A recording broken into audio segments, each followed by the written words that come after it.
Hey, this is Felix Warren. I'm going to show you how to do incense with charcoals instead of on sticks or cones. If you have a fancy incense burner like this, and that's pretty much what you're going to want to be doing. And I like having a fancy incense burner, so it's almost an excuse to own one. So the things you'll need for this are going to be said fancy incense burner. As you can see right now, there's just ashes in there. I got some ashes to put in there ahead of time so the charcoal's not just sitting on metal. You can also use sand for that, and I've even heard that someone uses kitty litter for it, although I'd be careful about using burnable kitty litter. The clay stuff would be fine though. And so you'll want your incense burner probably filled with ashes or something like that. You'll also want a flame, which I have now. And in addition to that, you'll want some sort of charcoals. They have those easy light charcoals. Actually, I have some here that look like this. And they come in a little tube. And they're round. Look like this. Yeah, don't use them. I don't like them. I mean, you can if you want to. They're supposed to light quicker, but I find they light about 10 seconds quicker than the type I use. And also, they have an activator chemical in them that just kind of stinks. So, use it if you want, but I prefer to go with this stuff, which I managed to find on Amazon, so it's not that hard to get hold of. It is Japanese incense charcoal. It is also a little bit smaller than the regular self-starting incense charcoal. There are these little Lego size pieces that are just bricks. And so, you're wondering, well, if it doesn't quick start, then how the heck do I light it? And it's the same way that you're actually supposed to light the quick start ones anyway, so you're not really saving much effort by getting quick start. You need to get a pair of these. They're tongs. You don't have to get specifically these, but these they actually sell on Amazon in a batch with the incense charcoal. So I thought that was pretty nice.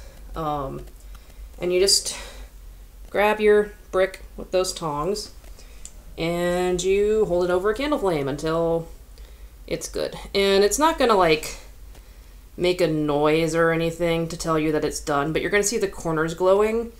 And once the corners are glowing, you are pretty much assured that the rest of the brick will light in time. And just over time, the entire brick will glow and light and turn to ash gradually.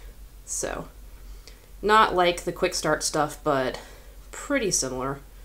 And it gets the job done. So I like to get all the corners lit so I've got a little bit more of a balanced heat source going. And so as you can see, that did not take long. Got some nice blue heat there, nice and spooky. So what I did just now, I will show you in a moment.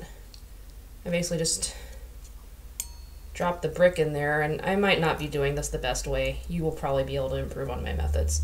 But that's great, isn't it? That you can surpass me in this particular skill.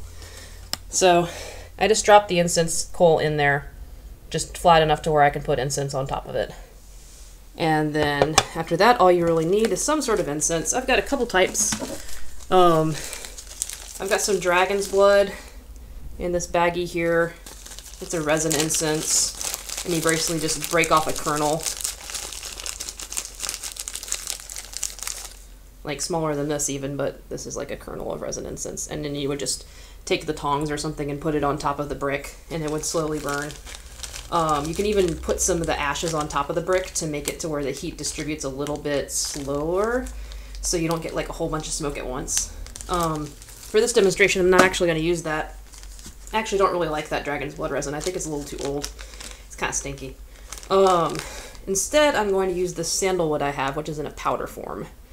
And I don't know the specific way you're actually supposed to do this, but the way I do it is that I just get my wand out,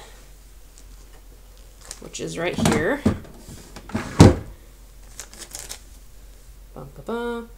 It has a little flat part at the tip that makes it pretty easy to just kind of scoop some incense and stick it on there. So first I'm gonna try to carefully do that, And I'm even gonna get the camera and show you me doing it like that. And as you see, then it starts to smoke. It's only a little smoke at first. I try to poke the incense further towards there, and as you can see, I got a little bit off into the ashes.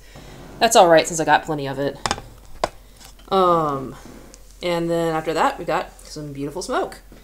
And I like to put the lid on after that because it looks pretty nice coming up through the top, the holes in the top. It's really pretty.